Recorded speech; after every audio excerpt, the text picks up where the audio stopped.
बिस्मिल्लाहिर्रहमानिर्रहीम। अस्सलाम वालेकुम नाज़रीन, मैं हूं सईद अनवारुल हसन और आप देख रहे हैं प्रोग्राम सच के साथ live PTV news Islamabad studio से। नाज़रीन, प्रोग्राम की इब्तिदा कोरोना वायरस की सूरत हाल से करेंगे, जो दिन ब दिन पाकिस्तान में जिसकी सूरत हाल तशवीशनाक होती जा रही है, क्योंकि जो इन्फेक्शन रेट है इसमें इजाफा हो रहा है और अब जो मरीजों और इससे मुतासर अफराद की तादाद 1,60,000 से बढ़ चुकी है और अमवात 3,000 से ज़ायद।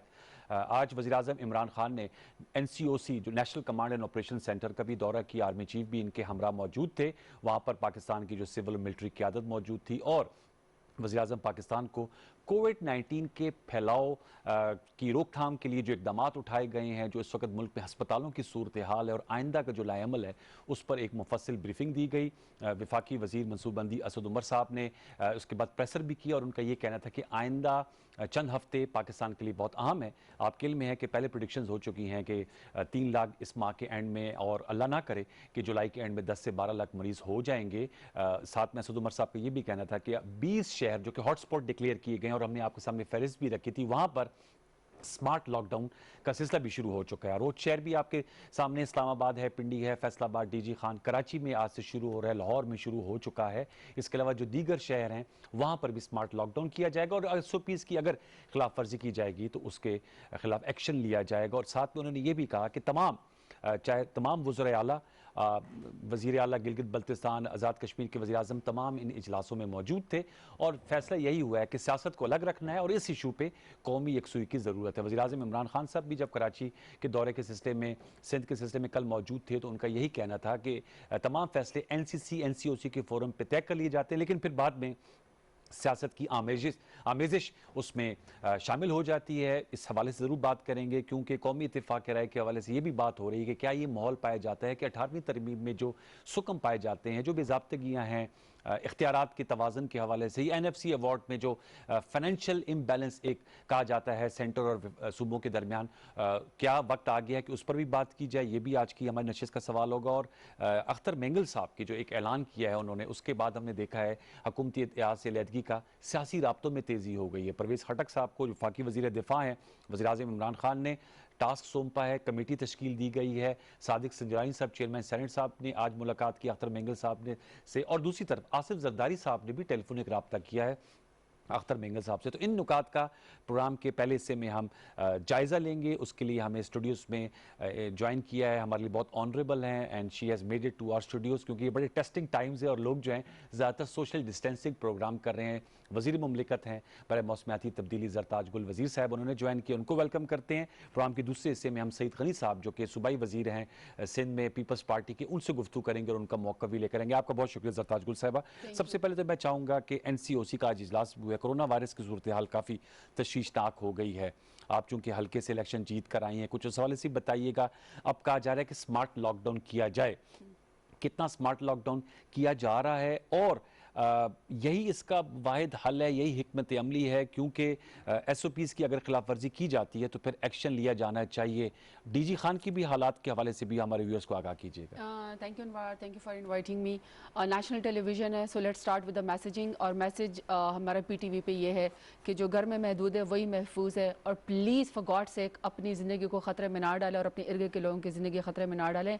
आप सोशल डिस्टेंसिंग करें, बिला वजह बाहर घर से बाहर ना निकलें, मास्क के बगैर आप लोग प्लीज़ बाहर मत जाइए, और अपने हाथों को बार बार धोइए और अपने मुंह को भी बार बार धोइए।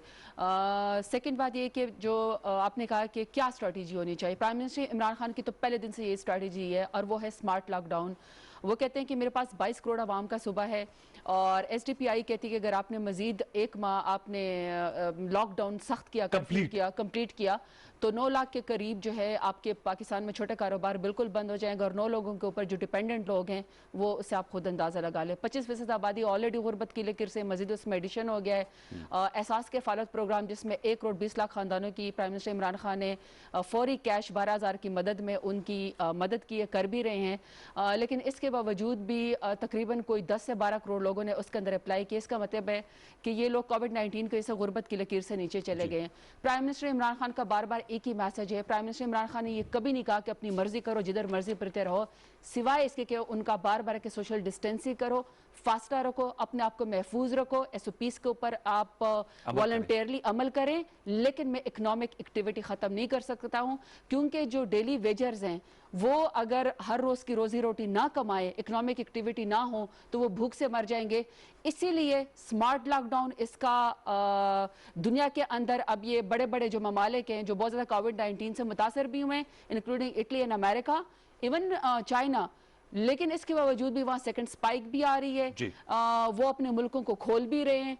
वो अपने इतराज आता है कि हमने रमज़ान के एंड में और ईद पे काफ़ी ज़्यादा जो है वो नरमी कर दी थी, और ये जो इन्फेक्शन में स्पाइक आई है, ये उसी की वजह से अब हमें जो डेली के लिहाज से 4 से 5 हज़ार लोगों में इजाफा हो रहा है, और लोगों ने थोड़ा सा गैर संजीदा लिया, वो समझे कि शायद बीमारी चली गई है। तो आप समझती हैं कि उस वक्त कर लिया जाता, क्योंकि आप पे ज़्यादा नुक्तेचीनी अपोजिशन यही कर रही है कि अगर रमज़ान में ना खोला जाता और ईद तक इसको बढ़ाया जाता तो शायद ये इन्फेक्शन ना बढ़ता।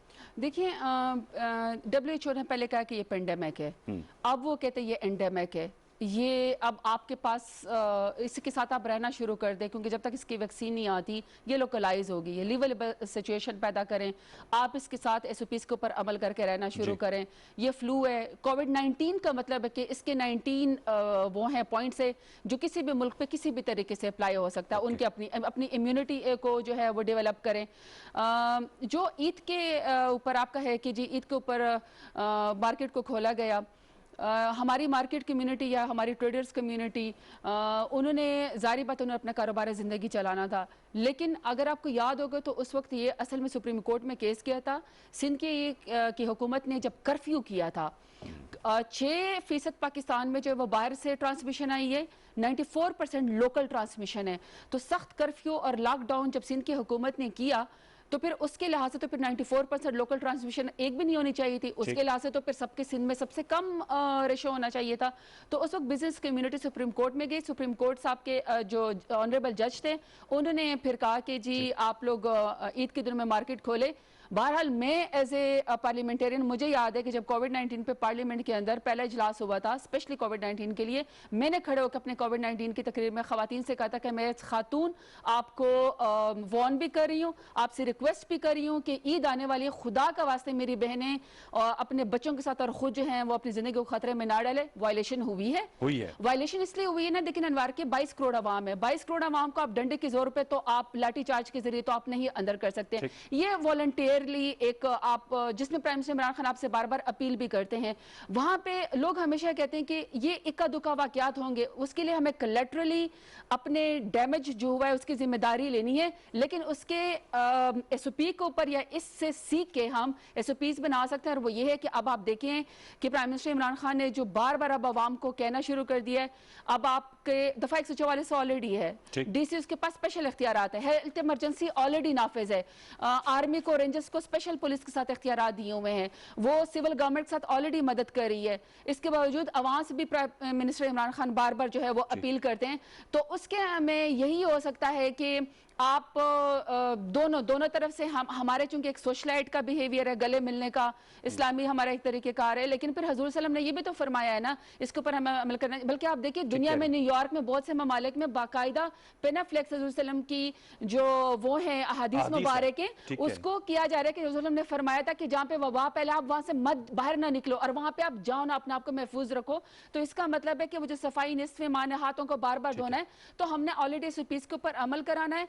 NCOC का मतलब ही यही है कि national command and operation centre तमाम सूबों के तमाम चीफ मिनिस्टर, आज भी CM सिंध जो है वहां पे मौजूद थे। इसी पे मैं आप जानना चाहूंगा आपके CM सिंध के बाद, क्योंकि आपके साथ हम गुफ्तगू करें उसके बाद हम सेनेटर सईद गनी साहब से करेंगे।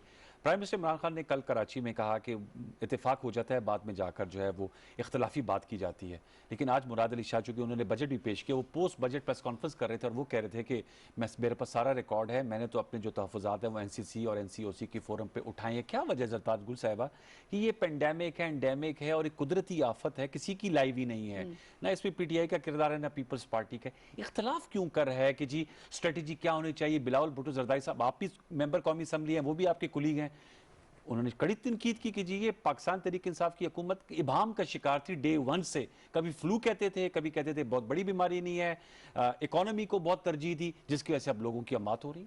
इख्तलाफ की वजह क्या है इसकी? इख्तलाफ की वजह एक तो ये कि लेयर्स ऑफ गवर्नमेंट से प्रोविंशियल ऑटोनॉमी भी है, इसके अलावा क्योंकि हर पॉलिटिकल पार्टी अपनी प्रोविंस को लीड भी कर रही है, वहां पे उन्होंने अपने वर्कर्स को भी या अपने लीडर को भी कोई हिसाब किताब देना होता है। गवर्नमेंट में स्टांस और होता है, लेकिन बाहर जब आप प्रेस कॉन्फ्रेंस करते हैं तो आपका स्टांस और होता है। उसके ऊपर आप जबरदस्ती नहीं कर सकते हैं, क्योंकि वो किसी भी जमहूरियत का अपने वर्कर्स के लिहाज से कोई भी बात करना वो उनका अपना एक राइट है। लेकिन चूंकि ये कोविड-19 है, ये पेंडेमिक है या एंडेमिक है, इसमें पूरी दुनिया पाकिस्तान समेत मुब्तला है। जब तक इसकी वैक्सीन नहीं आती, इसके ऊपर सियासत इसलिए नहीं होनी चाहिए कि ये नेशनल इंटीग्रिटी हो रही है वो हो इसलिए रही है। देखिए, आपने बिलावल भुट्टो जरदारी की आपने बात की, हम तमाम लोग इस वक्त MNA जो हैं या मिनिस्टर्स या हम गवर्नमेंट का पार्ट है, उनकी सिंध में अपनी गवर्नमेंट, एक तो ये कि वो 12 साल से हुकूमत में खड़े होकर और they are part of the government, NFC award में अपना शेयर भी लेते हैं। वो ये 229 अरब रुपए हमारे नहीं दिए, वो भी मैं जवाब देती हूँ। वो प्रिटेंड नहीं कर सकते हैं कि हमारी रिस्पॉन्सिबिलिटी नहीं, कि हम अपोजिशन है। वो अपोजिशन नहीं है, पहली बात। सेकंड बात ये कि जब प्रोविंशियल ऑटोनॉमी आ गई है, 18 अमेंडमेंट उन्होंने ही पास की थी। जब आपको आपका अपना हिस्सा मिलता है NFC के अंदर, तो उसमें आपने हेल्थ, आपका अपना बजट है 5.5 ट्रिलियन का, पिछले 8 साल का सिंध गवर्नमेंट का बजट है। तो हॉस्पिटल्स के हालात देखें, दवाइयों के हालात देखें, पहले से आपको पता है कि देखें इनके हॉस्पिटल के ये हालात हैं कि चैनल वाले वहां पे गए तो सईद गनी साहब के अपने देखें, इकरारुल हसन साहब के साथ इनका बाकायदा इस बात पर अनबन हो गई थी कि इनके अपने हल्के के अंदर हॉस्पिटल में गधे बंधे हुए थे, जानवर बंधे हुए थे। इसके अलावा अगर आप देखें तो कल भी आगा सिराज दुरानी के अपने हल्के के अंदर खातून ने गंद के ऊपर बच्चे को जन्म दे दिया और एक लाश जा रही है जिसके हाथ पर बंधे हुए लाश है। हॉस्पिटल उनको एम्बुलेंस नहीं है। उसका जो अजरा पहीचो साहब आई थिंक उनकी हेल्थ मिनिस्टर है, उन्होंने उसका नोटिस भी लिया कि एम्बुलेंस नहीं है और वो लाश जो है डेड बॉडी की बेहुरमत है, तो जायज ही नहीं इस्लाम में। वो गधा रेडी के ऊपर जा रही है। ये जो 229 अरब रुपए आज भी बिलावल साहब ने ट्वीट्स किए हैं कि जी 229 रुपए हमारे नहीं दिए, तो इस वक्त तो हमें विफाक की इमदाद की जरूरत है, कटौती क्यों की गई है? अच्छा, एक तो सबसे पहली बात ये कि अच्छा स्टैटिस्टिक्स मैं आपको बताती हूँ, लेकिन मैं आपको बिलावल भुट्टो जरदारी के बयान देती हूँ। देखिए, आपने कहा ना कि वो क्यों ऐसे बयान देते हैं, जी वजह क्या है? लीडरशिप का पता तो क्राइसिस के अंदर पता चलता है। आपके नर्व्स कितने स्ट्रांग है, आप कितनी रिस्पॉन्सिबिलिटी ले सकते हैं। देखिए, आपके लिए झंडे जब गाड़े जाते हैं ना, सियासी नारे लगा जाते हैं, आपको फूलों के हार पहना जाते हैं, तब आप लीडर होते हैं। लेकिन जब आपके अवाम के ऊपर मुश्किल वक्त आता है, तब भी आपने उनको लीड करना होता है। आप अपनी जिम्मेदारी में घबरा के सिर्फ प्रेस कॉन्फ्रेंस करके और अपनी नालायकी और अपना निकम्मापन वफाक के ऊपर डाल के तो आप अपनी जिम्मेदारी छुपा तो नहीं सकते हैं ना। तो इसका मतलब है कि मुराद अली शाह ने अगर आज प्रेस कॉन्फ्रेंस की है और उन्होंने कहा है कि मैं वहां कुछ और कहता हूं, अभी मैं कुछ और कह रहा हूं, मेरी बात नहीं है, इसका मतलब कि उन्होंने हाथ खड़े कर दिए, वो घबरा गए हैं। इसका मतलब है कि वो अपनी जिम्मेवारी नहीं उठा सकते। तो यही तो लीडरशिप का बहरान है आजकल। अच्छा, मैं जरा 229, एक तो ये कि एहसास के फालत में हाईएस्ट जो 87 बिलियन है वो प्राइम मिनिस्टर इमरान खान ने कैश सिंध के सूबे के गरीब आवाम को डायरेक्ट 87 बिलियन। ये सारे सवाल हम सईद गनी साहब के सामने रखेंगे। और सेकंड स्टेज भी उसकी आ रही है जो अभी प्राइम मिनिस्टर का, ये तो एहसास के फालत में प्राइम मिनिस्टर इमरान खान का अपना कोरोना रिलीफ फंड भी है जो अभी इसकी सेकंड स्टेज भी है। अभी उसके अंदर भी उन्होंने, आपको पता है कल उन्होंने कहा कि 22% सबसे ज्यादा जो हमारे पास एप्लीकेशंस आई है वो सिंध से आई है। अच्छा, दूसरा मैं आपको बता दूं, आपने कहा कि जी हमारा उन्होंने काटा है, मैं 229 अरब जी, मैं जरा आपको इसमें सिंध का बताना चाहती हूँ। इसमें सिंध का मेरे पास लिखा हुआ है कि Sindh will receive RS 742.030 billion, यानी 742.030 billion in this fiscal year 2020-2021 as compared to received RS 592.32 billion of the outgoing year. ये जो इनका शेयर है। हाँ, लेकिन वो कहते हैं इसी में 229 ऐड भी होता था ना। कैसे होता है? नहीं, आप देखें ना, 592 उनका प्रीवियस है, इस दफा उनको जो है वो 742 बिलियन मिल रहे हैं। एहसास प्रोग्राम से 83 ऑलरेडी उनको मिल चुका है। इसके अलावा मैं आपको जरा इनका बताती हूँ, मैं जरा थोड़ी सी इनके ऊपर, इनके MM जो कराची के लिए या उसके लिए जो टिड्डी दल का पूरा प्रोग्राम था, उसके अंदर एग्रीकल्चर जो है वो सूबाई सब्जेक्ट है, लेकिन इसके बावजूद फूड सिक्योरिटीज को अभी तक जो हमने इनको 1 अरब दिया, 1 अरब के अंदर इन्होंने सिर्फ 21 डबल कैबिन खरीदी है। अच्छा, ठीक है, इन्होंने कोई उसका कुछ नहीं किया। दूसरा जो 19 अरब के नए प्रोजेक्ट हम लोगों ने दिए हैं, ये इस बजट की बात जी, इस बजट की बात है। 13 अरब के सिंध के हॉस्पिटल्स को, जबकि मैं बार बार क्या कह रही हूं कि जो हॉस्पिटल्स हैं या जो हेल्थ है वो सूबाई सब्जेक्ट है, लेकिन इसमें सिंध के हॉस्पिटल के गवर्नमेंट को 13 अरब फेडरल गवर्नमेंट ने दिए। क्यों दिए? क्योंकि सिंध के जो हॉस्पिटल्स थे वो चलाए नहीं जा रहे थे। और आपको पता है कि वहां पे जैसे डॉक्टर फुरकान की डेथ हो गई थी, जो फ्रंट लाइन पे लड़ रहे थे, उनको वेंटिलेटर नहीं मिल रहा था।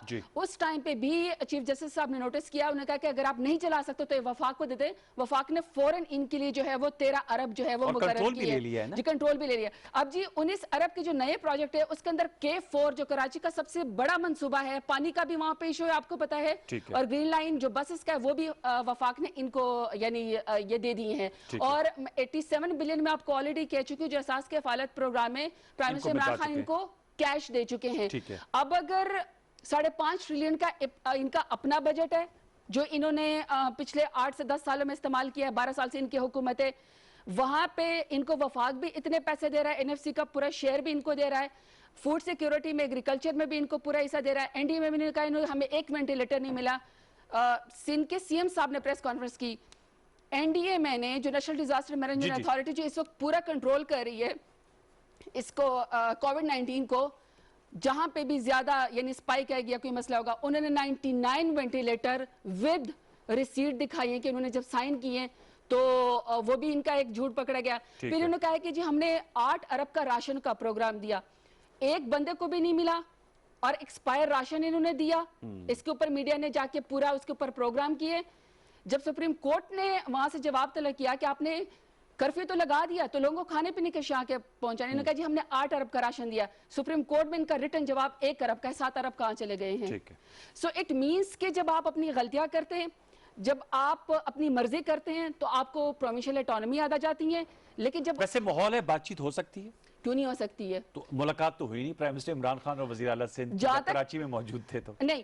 एक तो ये कि देखिए आज एनसीओसी में वो मौजूद थे, लेकिन देखिए आप सूबे में जाते हैं, सुबह में जब गए तो फेस टू फेस हो जाती है, एनसीओसी में तो वीडियो लिंक पे होती है। देखिए एक तो ये कि मुराद अली शाह बिलावल भुट्टो जरदारी को खुश करने के लिए जो मर्जी कहें, इन एंड मेरे ख्याल में बिलावल भुट्टो के साथ उनको इसलिए भी नहीं वो होना चाहिए। बिलावल भुट्टो तो देखिए मुज़क्किर किस्म के बयान देते हैं। उनका पहला बयान था कि जब पानी आता है, जब बारिश आता है तो ज्यादा पानी आता है, जब ज्यादा बारिश आता है तो ज्यादा पानी आता है। अब इसको तो कोई साइंटिस्ट भी नहीं मान सकता।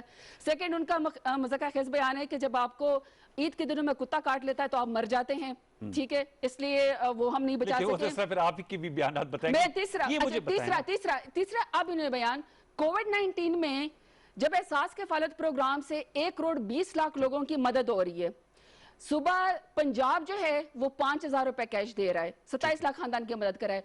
सुबह के पीके जो है वो 5,000 या 4,000 रुपए कैश दे रहा है। सिंध हुकूमत ने 5,500 सिर्फ प्रेस कॉन्फ्रेंस की है, उन्होंने कितने रुपए जो है वो गरीब लोगों को दिए हैं, ये आप उनसे पूछिए। तो ऐसे में बिलावल भुट्टो जरदारी का ये कहना कि फेडरल गवर्नमेंट की साजिश है, सुना है कि ये ऑक्सफोर्ड से पढ़ा हुआ है। डू यू थिंक कि ऑक्सफोर्ड से पढ़े हुए बंदे के तो किस किस्म की डिग्री के जवाब कह रहे हैं कि कोविड-19 जो है वो पाकिस्तान में फेडरल गवर्नमेंट की फैलाई हुई एक साजिश है?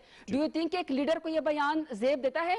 Do you think he is serving the purpose? Do you think कि उनके इस बयान की वजह से फिर लोग सीरियस लेना शुरू कर देंगे? जवाब लेंगे। चलते चलते बताएं कि आपने जो सिंध के बारे में प्रोजेक्ट्स बताया, तो ये भी है कि सिंध से आपको मैंडेट भी बहुत ज्यादा मिला है। कराची से 14 एमएनएज हैं और आपके काफी, तो एक तरह से आपका मैंडेट, आपकी जिम्मेदारी भी है कि सिंध में अगर ये तमाम आपने बताई हैं प्रोजेक्ट्स, तो एज ए फेडरल गवर्नमेंट और as a mandate from Karachi, मेरे ख्याल में आप लोग लार्जेस्ट पार्टी है कराची से, तो you are doing justice to your electorate as well, जो आपके लोग हैं। जस्टिस इसके अलावा भी देखिए अनवर साहब, मैं आपकी बात बताऊं, let's talk about the original figures. ये सियासत से मुबर्रा हो की चीजें। टोटल पाकिस्तान की 4 ट्रिलियन की इकोनॉमी है। टोटल कितनी इकोनॉमी? 4 ट्रिलियन की, जो सुबह से तमाम टैक्स इकट्ठा होता है, ठीक है, 4 ट्रिलियन की इकोनॉमी।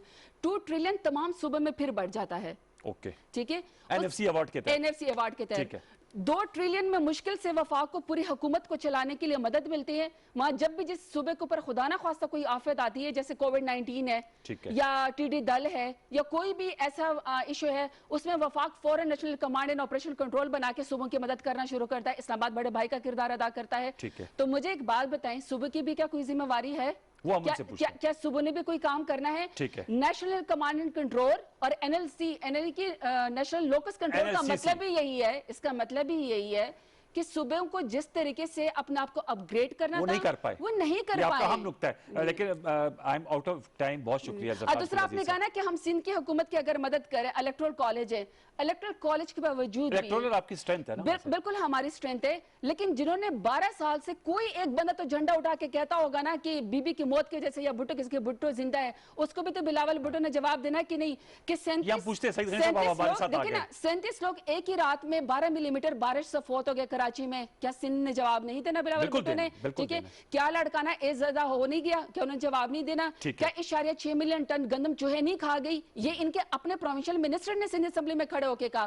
क्या 12 अरब की गंदम जो थे वो गायब नहीं होगी? इन्होंने पासको का टारगेट पूरा नहीं किया, और वहां से मट्टी की बोरियां निकले, और ये इनका अपना वो है, इंक्वायरी है। ठीक है ना? तो कराची क्या दुनिया में सबसे गंदे तरीन शहरों के अंदर नहीं होगा? इनसे कराची का कूड़ा नहीं उठाया जाता?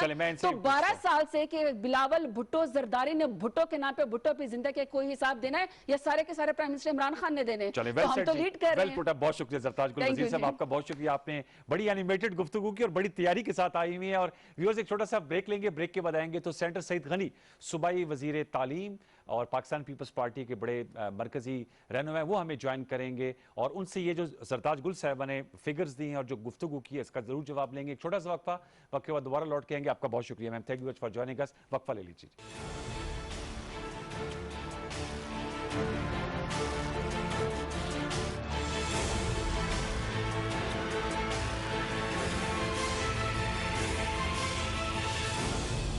मुल्क के कोने कोने से सहाफियों की सबसे बड़ी और मजबूत टीम के साथ तमाम बड़े शहरों से बैक वक्त शाया होने वाला पाकिस्तान का पहला अखबार रोजनामा नई बात। आज ही अपने अखबार फरोश से तलब करें। सीनियर सहाफ़ी जाहिद फारूक मलिक की ज़ेरे इदारत जुड़वा शहरों से शाया होने वाला पहला मुकम्मल मकामी अखबार रोजनामा मेट्रो आज, जिसमें मकामी खबरों के अलावा शामिल होती हैं तमाम कौमी और बैन अवी खबरें। दौरा जदीद के तकाज़ों के मुताबिक अब तमाम social media tools Facebook, YouTube और ट्विटर पर भी दस्तियाब है। आज ही अपने हॉकर से अपनी कॉपी बुक करवाएं या विजिट करें www.metrowatch.com.pk।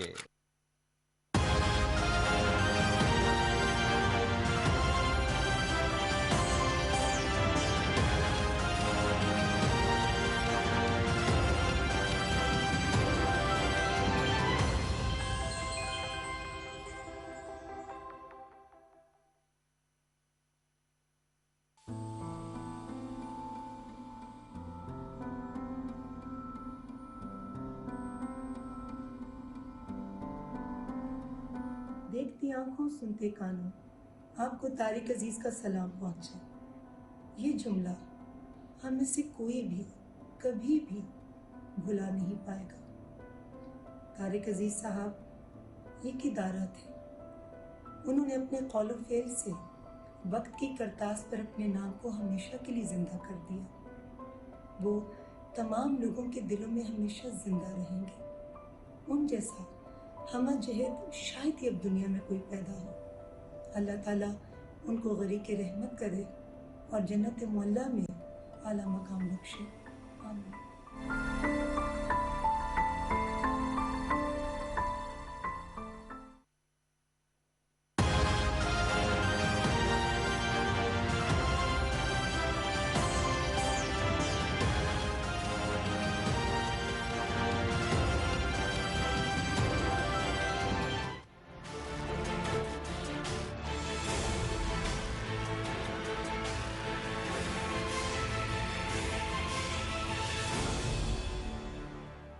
Welcome back viewers. अब हमें ज्वाइन किया सईद गनी साहब ने, जो कि सूबाई वजीर तालीम है, पाकिस्तान पीपल्स पार्टी के मरकजी रहनुमा, और जाहिर सी बात है कि इस वक्त जो सूबाई हुकूमत काम कर रही है उनका बड़ा एक नुमाया चेहरा है। बहुत शुक्रिया सेक्रेटरी सईद गनी साहब कि आपने हमें ज्वाइन किया है।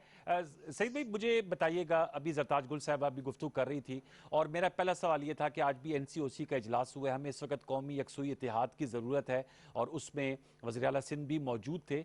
क्या वजह है कि वज़ीर आज़म साहब ने कल कराची में साफ़ियों से गुफ्तगू की और हमने उनकी साउंड भी कल चलाई थी और मुस्तफ़ा खोकर साहब के सामने भी सवाल रखा था, वही सवाल आपके सामने रखूंगा कि यकसुई की ज़रूरत है। आज भी असद उमर साहब कहते हैं कि सियासत को अलग रखें और इस कुदरती आफत के मुकाबले के लिए इकट्ठे हो जाएं, फिर भी उस सियासत का तड़का लग जाता है। बात मुशावरत से तय होती है, बाद में बाहर आते हैं तो भी इख्तलाफ हो जाता है। जी सही साहब। एक तो पीटीआई के तमाम दोस्तों का ये तकिया कलाम बन गया है कि जी वो अच्छा। सियासत कर रहे हैं। और मेरे भाई, हम सियासतदान हैं, हम सियासत ही करेंगे। ये मनफी सियासत सियासत नहीं का कह जानते रहे हैं, हैं। इसलिए कुछ और करते हैं। मैं अर्ज करूं आपसे, ये कुछ और करते हैं। जी होना ये चाहिए कि हम ये कहते हैं कि अगर कोई नेशनल इशू है, कोई कौमी इशू है, कोई अवाम के मसाइल हैं, उस पर पॉलिटिकल पॉइंट स्कोरिंग नहीं करनी चाहिए, नेगेटिव पॉलिटिक्स नहीं करनी चाहिए, ठीक। और उसको अपने जाती सियासी मफाद के लिए इस्तेमाल नहीं करना चाहिए। ये प्रॉपर खाली वर्डिंग्स होनी चाहिए। लेकिन ये हर इनका आदमी, अब देखें, सिखा दिया गया है सियासत करना शुरू। पीपल्स पार्टी सियासत कर रही है। भाई पीपल्स पार्टी है सियासी जमात, पीटीआई सियासी जमात नहीं है। बदकिस्मती से उनको पता नहीं है सियासत का, पीपल्स पार्टी है।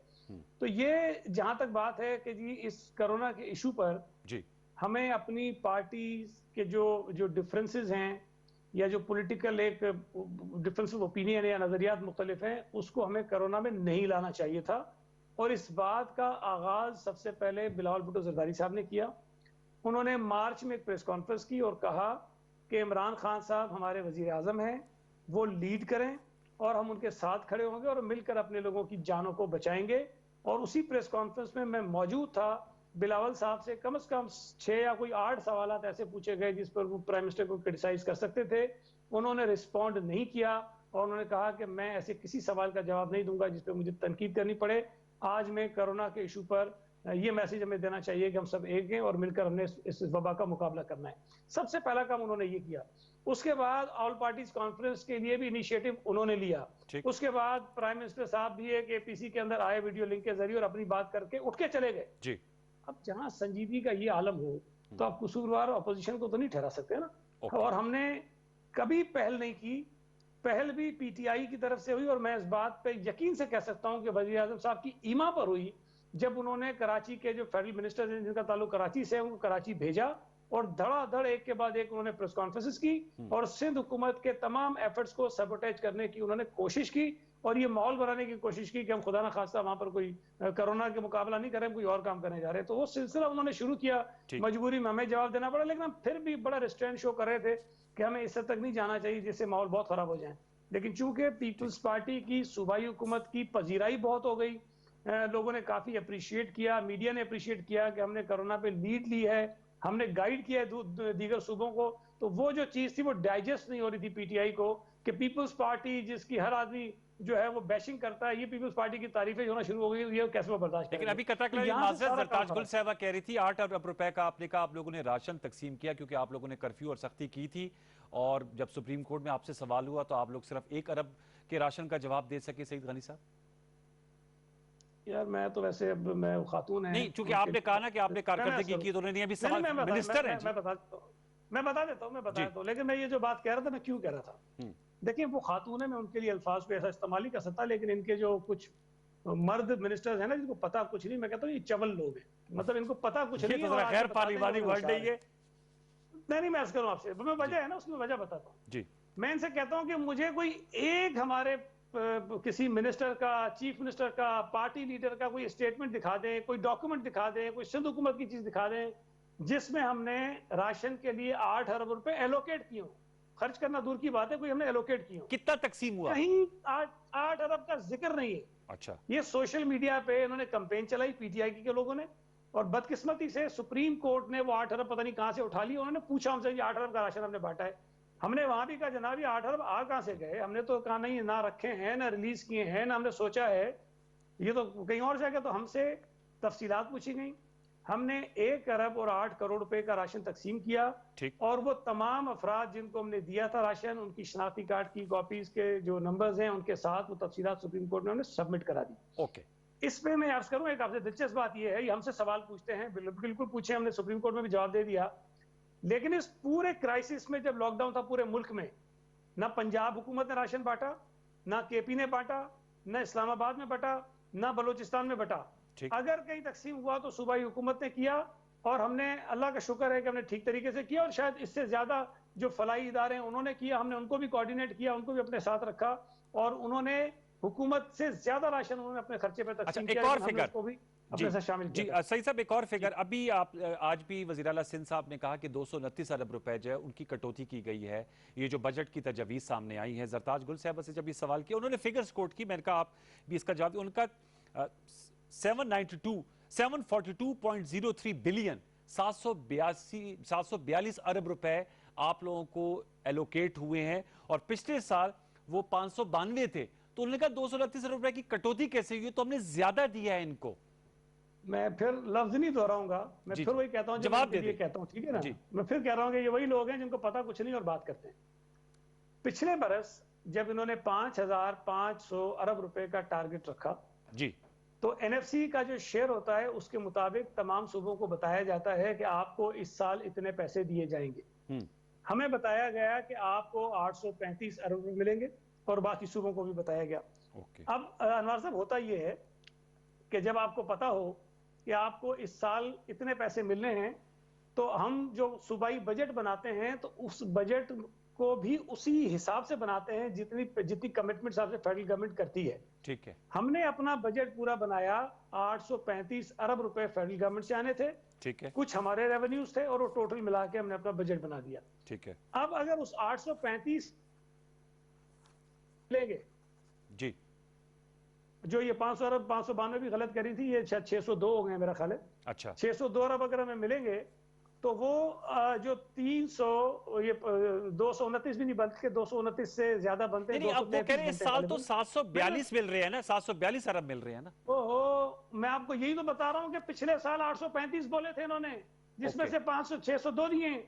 ओके, ठीक है। मतलब बात देखे ना, इस साल तो पोजीशन और इसलिए खराब है अनवर साहब कि इनका पहला जो साल था उसमें 3.3 इन्होंने कहा ग्रोथ हुई है, लेकिन जब रिवाइज की तो 1.9 हो गई। जी, जो दूसरा साल इनका आया कोरोना, तो अभी 3 महीने हुआ है ना, आया है, इन्होंने पहले ही पट्टा बिठाया हुआ था मईशत का कोरोना से पहले ही, तो वो -4 में चली गई, जो वर्ल्ड बैंक कहता है कि -2.6 होगी आपकी। ठीक। अब अगले साल का जो उन्होंने टारगेट रखा है तकरीबन 4 ट्रिलियन का, उस पर 5 ट्रिलियन का 4.9 कुछ रखा है इन्होंने। जी 4,965 अरब रुपए। जी जी जी जी तकरीबन 5 ट्रिलियन का। जी जी, उस पर हफीज शेख साहब खुद ये कहते हैं कि ये हमें अंदाजा है कि ये मुश्किल है, लेकिन जाहिर है हमें कुछ रखना तो उम्मीद पे तो रखना, तो उम्मीद पे एक टारगेट उन्होंने रख दिया। उम्मीद पे जो टारगेट रखा है उस पर हमें उम्मीद दिलाई गई है कि आपको 700 इतने अरब रुपए मिलेंगे।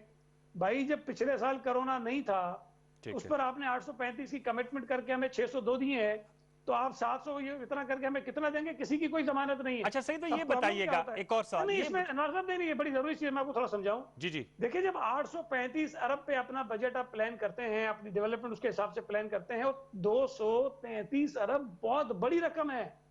अगर 233 अरब आपको ना मिले हैं तो आप ये देखें कि जो बजट सूबे का बनता है या वफाक का बनता है उसमें डेवलपमेंट का पोर्शन बहुत कम होता है। लेकिन उसमें सही साहब एक सवाल ये है कि जी वो आप जो कह रहे थे, तो ये कहा जाता है कि विफाक चूंकि अभी एनएफसी अवार्ड है, और मैं आगे चल के आपको 18वीं तरमीम के हवाले से भी जो प्राइम मिनिस्टर साहब ने बात की उनका साउंड भी सुनाऊंगा।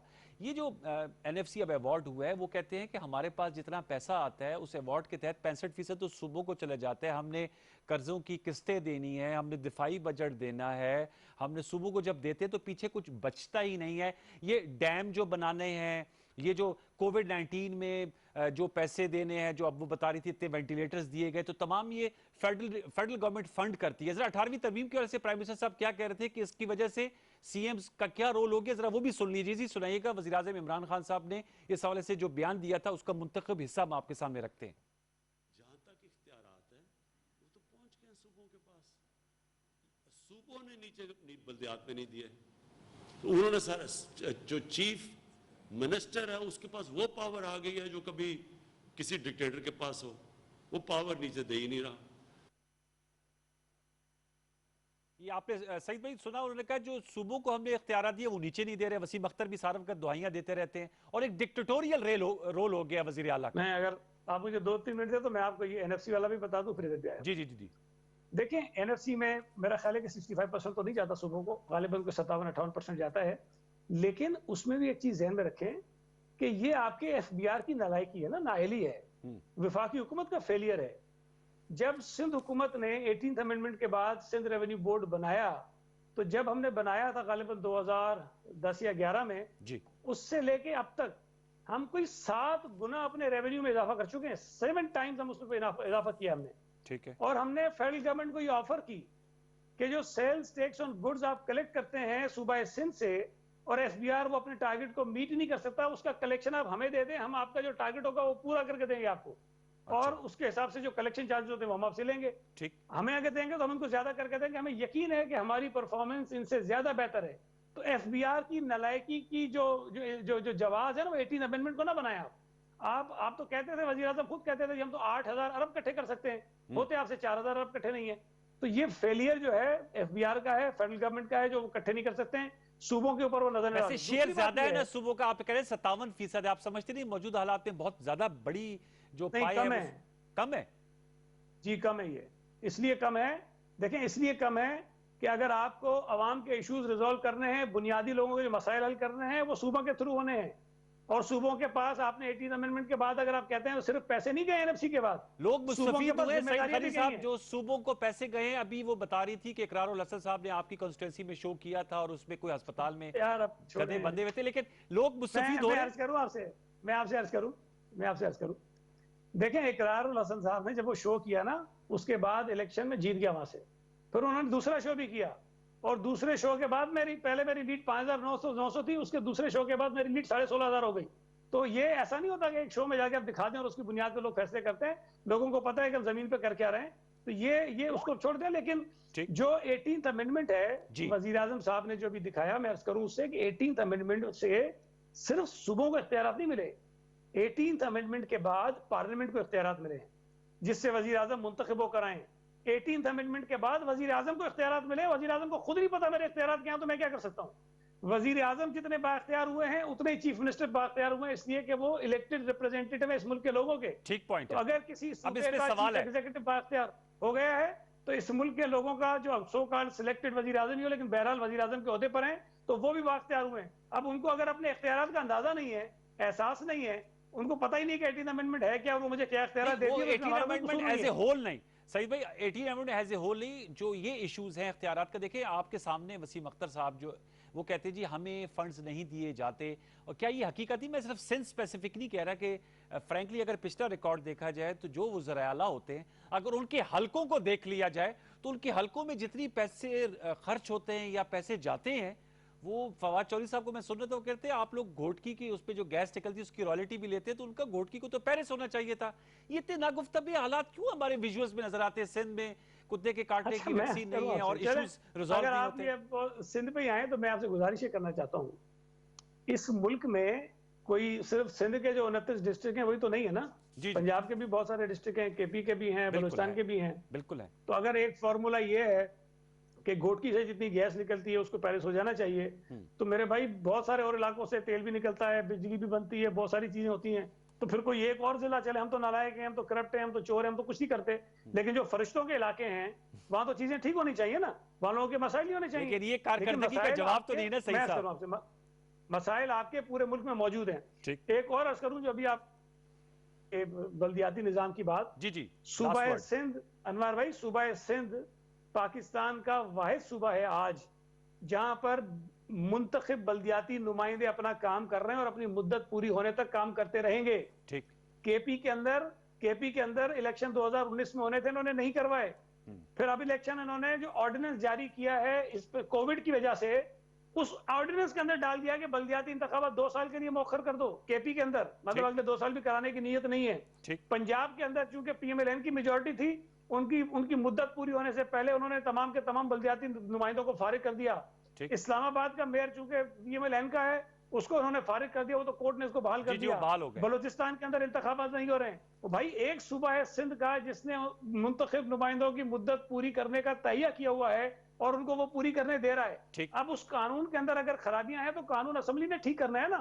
इमरान खान साहब के पास ये इख्तियार नहीं है कि सूबा सिंध के अंदर बल्दियाती निजाम आके नाफिज कर दें। चले फिर, बहुत शुक्रिया सईद गनी साहब, थैंक यू वेरी मच, आपने अपनी मसरूफियत में से वक्त निकाला और हमारे सवालों के जवाब दिए। आपका बहुत शुक्रिया। इंशाल्लाह आपसे गुफ्तगू होती रहेगी इस शोज में। व्यूअर्स, अब हम अपने नेक्स्ट टॉपिक की तरफ जाएंगे और हमारा जो नेक्स्ट टॉपिक है वो खैबर पख्तूनख्वा।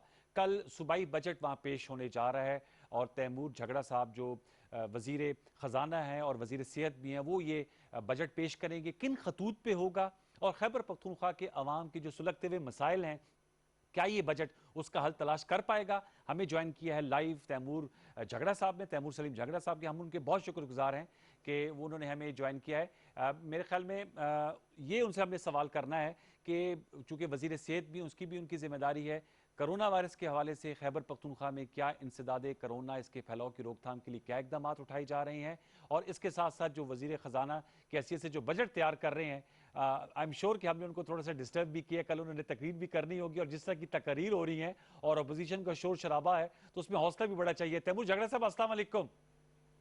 जी, बहुत शुक्रिया, आपने हमारे लिए वक्त निकाला।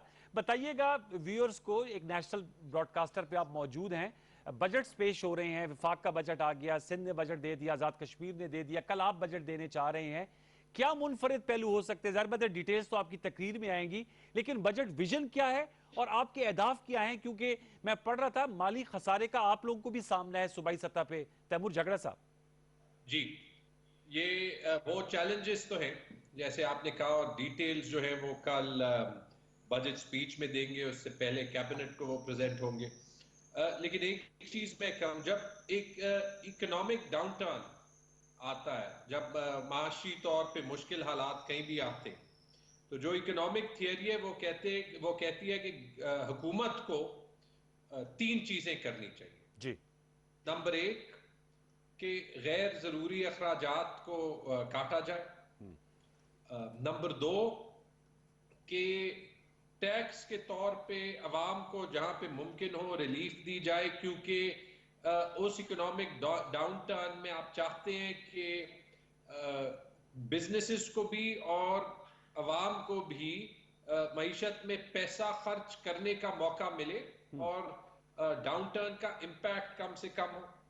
और नंबर तीन, मईशत के पहिए को चलाने के लिए कि हुकूमत उन अखराजात पे जोर करे जिनका इम्पैक्ट मईशत में होता है, यानी कि ज्यादातर डेवलपमेंट एक्सपेंडिचर या करंट एक्सपेंडिचर का वो हिस्सा जो कि सर्विस डिलीवरी प्रोवाइड करता है। ठीक। तो बेसिकली हमने इसी को मद्देनजर रखते हुए बजट बनाया है। बाकी सूबों ने भी कहा है, मैंने ऑलरेडी कहा है, तो मैं ये कह सकता हूं कि एक टैक्स फ्री बजट होगा। ठीक है। मैं ये कह सकता हूं बड़े आराम से कि ऑब्वियसली हेल्थ का एक खास फोकस होगा। मैं ये कह सकता हूं कि हम जो है डेवलपमेंट स्पेंडिंग को हमने प्रोटेक्ट की है, और वो इसीलिए प्रोटेक्ट की है कि मेरे ख्याल में अगर हम ना करें तो जो मईशत की चैलेंज है वो और भी बढ़ जाएगी। अच्छा तैमूर झगड़ा साहब, बताइएगा, आपसे कबल अभी सईद गनी साहब हमसे गुफ्तगू कर रहे थे, चूंकि सिंध ने बजट पेश किया, पंजाब ने भी किया, पंजाब और वफाक ने तो सरकारी मुलाजमीन की तनख्वाहों में इजाफा नहीं किया, लेकिन सिंध ने किया है 1 से 16 तक 10% और 16 ऑनवर्ड्स जो है वो 5%। आप इस हवाले से क्या राय रखते हैं? विफाक को ही फॉलो करेंगे और जिस तरह पंजाब ने फॉलो किया, या सिंध की मिसाल आपके सामने होगी जब कल आप बजट तकरीर कर रहे होंगे?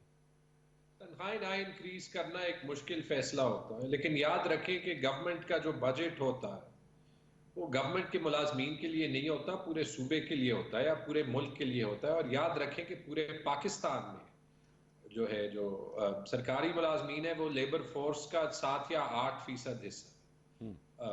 मेरे ख्याल में जब फेडरल गवर्नमेंट ने एक कमिटमेंट की पूरे पाकिस्तान के बिहाफ पे कि हम मुश्किल हालात में जो है गवर्नमेंट सर्वेंट्स जिनको ऐसे टाइम में जब पूरी दुनिया में ले ऑफ्स हो रहे हैं, प्राइवेट सेक्टर की कंपनियां जो है वो लोगों को ले ऑफ कर रही है, बड़ी बड़ी कंपनियों ने 30-30, 40-40% लोग ले ऑफ किए हुए, पाकिस्तान में भी प्राइवेट सेक्टर में ये प्रेशर पड़ रहा है। तो मेरे ख्याल में जो सबसे सेफ, सबसे खुशकिस्मत लोग हैं जॉब सिक्योरिटी पर्सपेक्टिव से, वो गवर्नमेंट सर्वेंट्स। तो मेरे ख्याल में ऐसे टाइम पे आपने ये देखना होता है कि आप सिर्फ पॉलिटिकल पॉइंट स्कोरिंग के लिए उस चीज का ख्याल रखें, उन लोगों का ख्याल रखें जिनका रखना चाहिए, और जहां तक मुमकिन हो रिलीफ देनी। ठीक है, आई गॉट योर विजन जी, आपका पॉइंट है। अब ये मुझे बताइएगा तैमूर साहब, मैं समझ गया कि ज़ाहिर बात है it's not on the cards. ये बताइएगा कि आपने जो बजट उसमें तरक्याती पहलू भी होगा, तो खैबर पख्तूनख्वा में इकनॉमिक रिवाइवल के लिए, टूरिज्म इंडस्ट्री की उठान के लिए और दीगर ऐसे प्रोजेक्ट्स, रोड इंफ्रास्ट्रक्चर, उसकी इंप्रूवमेंट के लिए कोई एलोकेशंस ऐसी करने जा रहे हैं जिससे वो लेबर इंटेंसिव प्रोजेक्ट हो, ताकि लोगों को, आपने कहा ना लेबर फोर्स का 7% है सरकारी मुलाजमीन, तो जो हमारी लेबर क्लास है उनको जरा ज्यादा नौकरियां मिले, क्योंकि आप लोगों की गवर्नमेंट का एक विजन था कि आप लोगों ने 1 करोड़ नौकरियां देनी है, उसका कोई बंदोबस्त किया है? जी देखिए, लेबर इंटेंसिव काम तो बहुत से सेक्टर्स में होता है। हमारे टूरिज्म के पोर्टफोलियो में कोई 5 अरब की जो है टूरिज्म रोड्स जो हमने इस टर्म में कंप्लीट करनी थी, वो लास्ट टाइम डाली थी। तो ऑब्वियसली उन टाइप के प्रोजेक्ट्स को सिर्फ टूरिज्म सेक्टर में नहीं, जो कम्युनिकेशन एंड वर्क्स का सेक्टर है, फिर उसके अलावा जो जनरल पब्लिक वर्क्स होती हैं जिसमें पब्लिक हेल्थ इंजीनियरिंग डिपार्टमेंट होता है, जिसमें आपका रोड्स, बिल्डिंग्स, जिसमें आपका इरिगेशन डिपार्टमेंट होता है, और उसके अलावा जो कंस्ट्रक्शन की एक्टिविटी एजुकेशन में, हेल्थ में, बाकी डिपार्टमेंट्स में, इसके अलावा हमारे ऑब्वियसली बड़े प्रोजेक्ट्स भी हैं, जैसे अभी जो कंप्लीट हमारा स्वात मोटरवे हुआ है। तो इस टाइप का बहुत सा इंफ्रास्ट्रक्चर होता है जो कि जॉब सिक्योरिटी, जो जॉब अपॉर्चुनिटीज प्रोवाइड करता है। और ये आपने बड़ा अच्छा कहा, क्योंकि ये याद रखें कि सारा इकोनॉमिक लिटरेचर ये कहता है कि डायरेक्टली एक बंदे को मुलाजमत देने के बजाय जब आप मईशत में पैसा लगाते हैं इस टाइप की एक्टिविटी पे, तो 3 या 4 गुना ज्यादा नौकरियां पैदा होती है। और जिस मुल्क ने भी तरक्की का रास्ता इख्तियार किया है, तो उसने अपने प्राइवेट सेक्टर को डेवलप किया है, और गवर्नमेंट ने प्राइवेट सेक्टर में इन्वेस्टमेंट की है ताकि वहां पे नौकरियां पैदा। ठीक है, अच्छा ये मुझे बताएगा तैमूर साहब, आपने जो कि स्वात मोटरवे की बात की, ये सवाल आप लोगों से बहुत दफा हुआ होगा, लेकिन चूंकि सवाल ना हो, अगर वो चीज़ मुकम्मल हो जाए, ये BRT का जो मंसूबा है, ये तो अब आप लोगों के लिए काफ़ी एक मुश्किल सूरत हाल बन गई है, कैच 22 सिचुएशन, उसकी इतनी ज़्यादा आप लोगों ने डेडलाइंस दी।